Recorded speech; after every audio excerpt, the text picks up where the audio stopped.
What's up, Southwinders? Welcome to Stoop Stories. Today we have a very, very special guest. You guys have heard us refer to him on the Stoop Story podcast, but now he is actually in the studio, the CFO of Southwind, Mr. Tyler Staszak. And we've got Tyler on here today because we have a very important podcast. You know, it's a new year, and we want to make sure that we're doing our part as leaders in the organization to make sure that everybody has what we call financial literacy. Everybody comes to work to make money.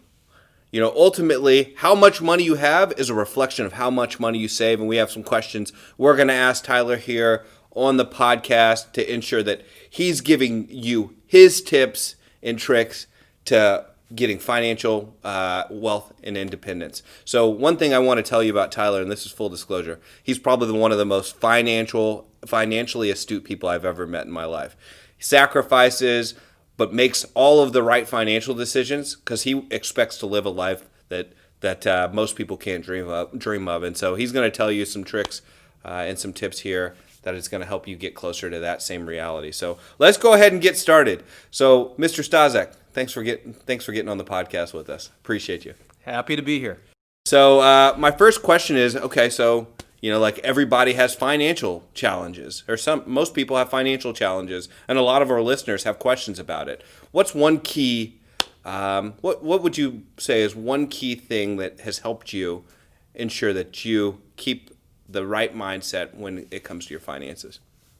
Yeah, it's a couple things. I think, number one, you have to measure everything. Everybody in this organization understands that we measure absolutely everything. So, on the truck team level, it's, revenue per hour, or average job size, or, whatever it is. The leaders of the business are managing all kinds of different metrics, and you should do the exact same thing with your personal finances. You need to have a budget that you track to the penny every single week and every single month, because if you don't do that, things will leak. And we know when we measure things, we improve things, and that's priority number one. On that budget, what are some of the things we'll want to have in there? Obviously, how much money we're making. What are some other key, tips or topics that we need to put on our budget?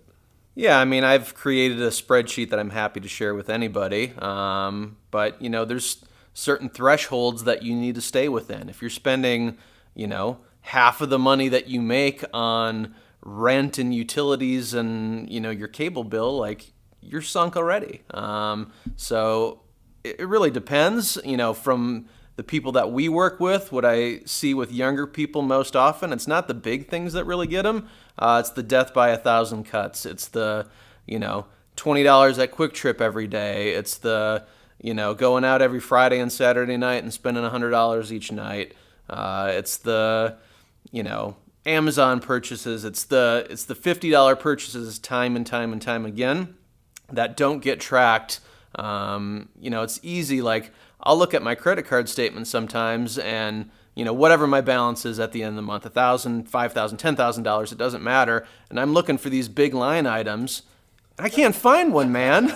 Like, there isn't the $1,000 purchase on there. Like, I have a hard time finding a $100 purchase. It's just that there's 50 things on there that were all, $50 or $75, and, that's how it happens. So, happy to share spreadsheets and, thresholds. You should spend X percentage on your rent. You should spend X percentage on, food and, every different bucket, and each thing needs to be measured. But it's all that little stuff. It's all the extra. It's the miscellaneous bucket that gets most people. I always hear you say things like, man, when people are dealing with their finances, they tell lies to themselves. Talk to me about that and how what makes you able to always tell yourself the truth when it comes to your finances. Yeah, I mean, I think everybody lies to themselves in some way, shape, or form, and money's just the easiest one. And you talk about how do you maintain the correct mindset, like that's the most important thing, is the truth or the lies that you tell yourself every single day. So, I mean, there's, I talk to people all day, every single day of, man, I don't spend anything.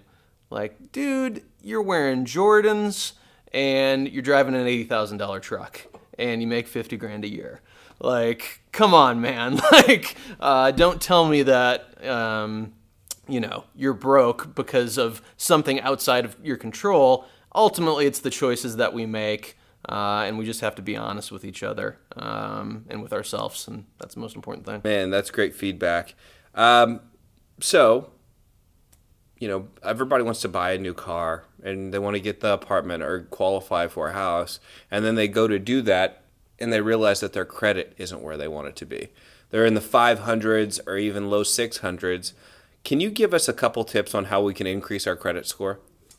Yeah, rule number 1, pay all your bills on time. That's the most important thing. There's probably 5 or 6 different things that impact a credit score. I would guess that the biggest factor that negatively influences people is just paying stuff on time. So don't let anything slip. Don't think that, you go to the dentist and you're like, man, I'm not going to pay this bill. Like, that's going to come back and bite you. Don't think that it's not going to have a negative impact, because it will. So pay your bills on time. Another factor is the amount of credit usage that you use. So if you have a credit card with $1,000 limit, but you're spending it up to $1,000 every month, even if you're paying it off every month, the credit agencies look at how much of your credit is being used, and they're saying, wow, you're at 100%, and that's bad. It's dangerous because you can get yourself in trouble, but it helps you if you have a really high limit on your credit card, but you're using a small amount of it every month. So yeah, those are kind of the 2 biggest things. Just pay your stuff on time and don't use all of the credit that you have. Yes. I have a question here. Yeah, shoot. Because, Tyler's tapping into our desires, and that's really tough. You talked about the big ticket items. What if my big ticket items, such as my rent or my mortgage, is part of the problem because I desire living a certain type of way that is in conflict with how much I make? Think about yourself when you were coming up in the game. How would you advise me or the listeners, anyone listening, to kind of come to grips that, one, we are lying to ourselves, most certainly, and it's my desires that's causing me to spend in ways that's not responsible. Maybe I'm living beyond my means. Like, how do I check that? Because everybody wants to live good, drive good, wear nice clothes. Yeah. How did you shake away from those desires and essentially desire something greater than that? Yeah, I think, what's the best way to answer that?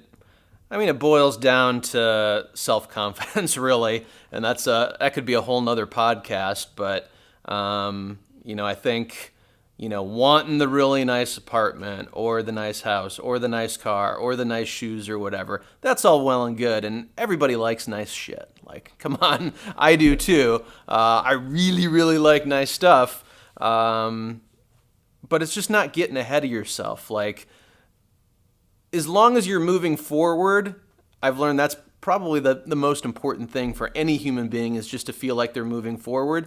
But just don't live 2 or 3 steps ahead. Just Andy Majors, his favorite saying, or one of my favorite sayings that he says, is just be where your feet are. Like, don't be spending for how much money you think you're going to make next year. Just spend within your means. And if you can just, if you get a raise, like if you get a promotion or whatever it is, like, just hold tight. Don't spend any extra money for 12 months. And then next year after that, you're going to make more money, and then you can increase your lifestyle. But if you can just live 1 step behind where your income is, you're still going to be moving forward, and you're going to feel good, but your financial situation is going to be way better.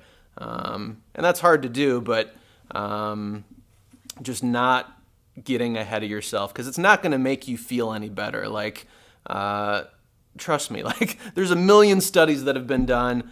Like $70,000 is the threshold. Like, it's pretty much a direct correlation.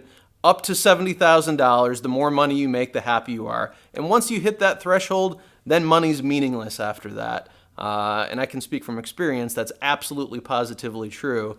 And the joy that you're looking for, the excitement, the whatever it is of having nice stuff and, buying additional things, like that wears off really, really quick. What I've found in my life is being smart with money, making good decisions, and having money to invest in other ventures and to improve my life and the life of people around me.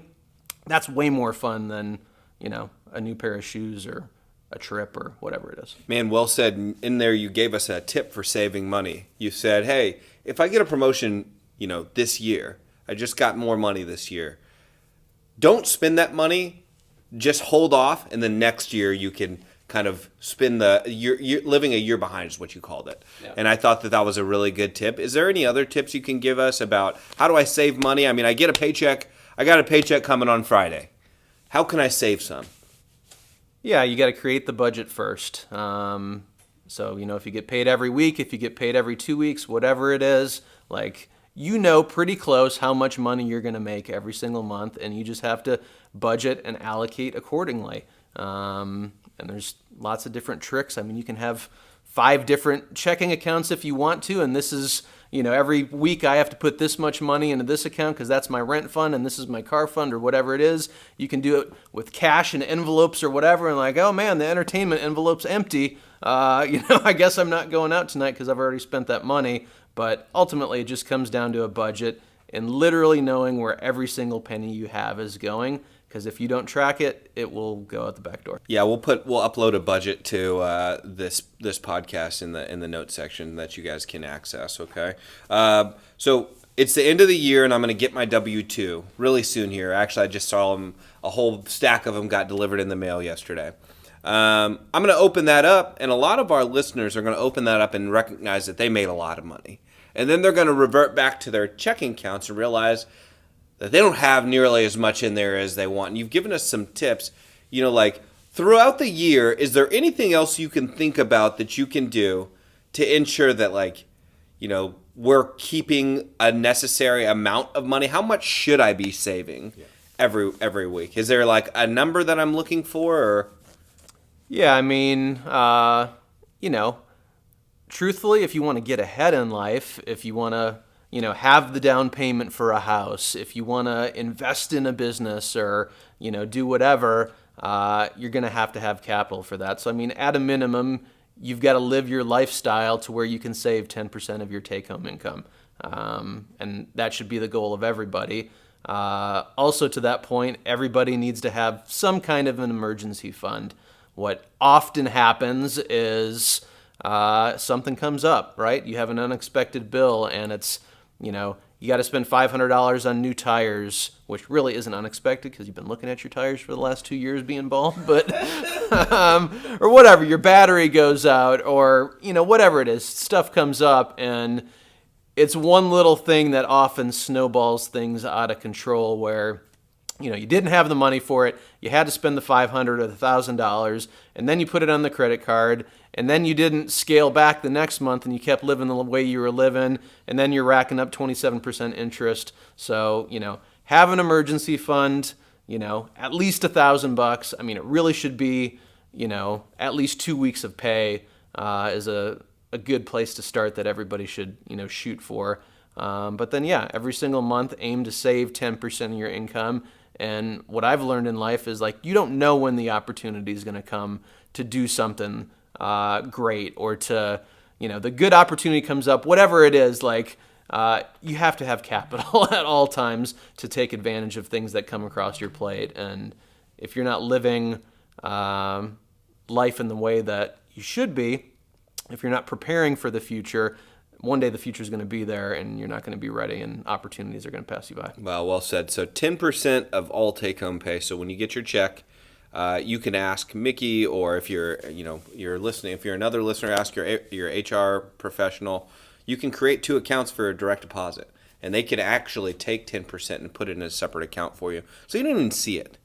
Yeah. Pretend like you don't even have it. If it doesn't hit your checking account, your real one that you use every day, it's just, you're not even going to know that it's not there. That's right. That's 401k is easy in that sense. If you sign up for a 401k, that money gets automatically taken out of your paycheck and you never see it, and you're not missing anything. You have what you have and you figure it out.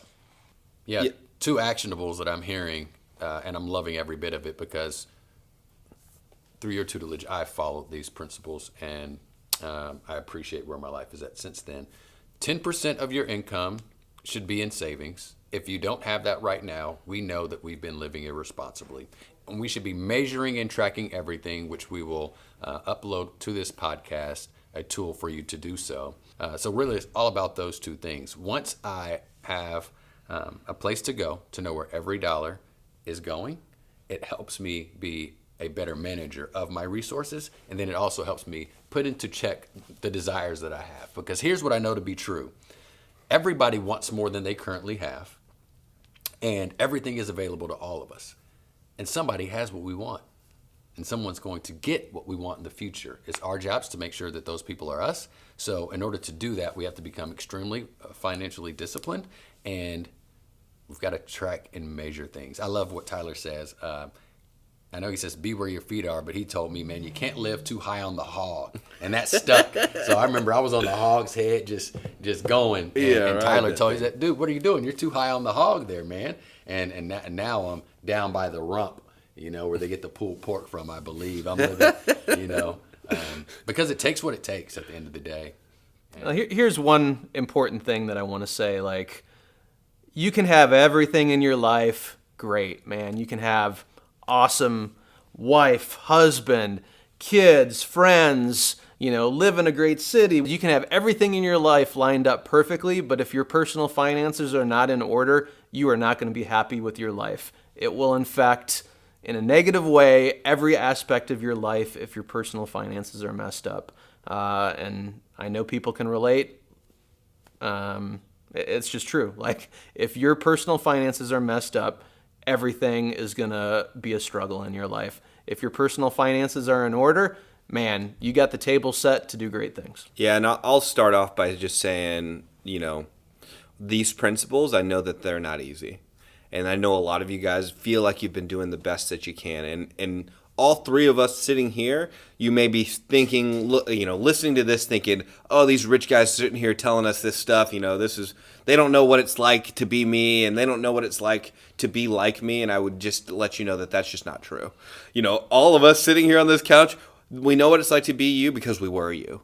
I remember several times, and I'm not too proud to say, like when my early 20s, man, there was some heartbreaking things that happened from a financial standpoint where, my wife's at a grocery store with a basket full of groceries and gets her card declined.